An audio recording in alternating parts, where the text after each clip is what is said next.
In this video, I wanted to quickly explain to you what the open-close principle is and what advantages it brings in the development of software. What does the open-close principle actually mean? It actually just means that we don't want to modify existing structures, but simply extend them. In this case, we have a class, and this class has already attributes, and so if we want to use the open-close principle, we don't modify this class.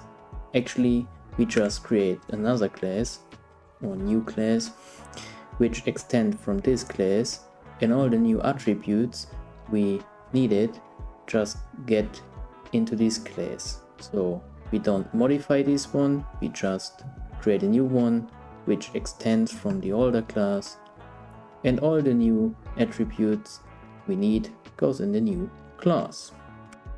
Now I wanted to show you how I use the open-close principle in my example application here. You can see we have the class user_to, and I decided we need a new attribute for this. So following the rules of the open-close principle, I can't just modify this class here.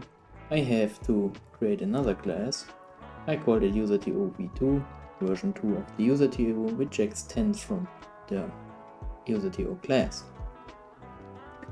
I added here the new attribute called admin rights. It's a boolean, and yeah, that's how the open-close principle works. The advantage of using the open-close principle is that when we extend the code by creating a new version of the class, we do not destroy the existing code. After inserting the new version of the class with its extensions, we can still start the application or run our existing tests without anything going wrong. Now I start the tests I wrote before, and you will see they all pass. We now only need to adjust the points in the code where we need the extensions.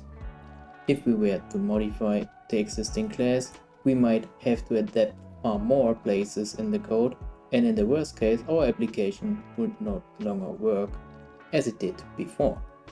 Yeah, that's it. See ya.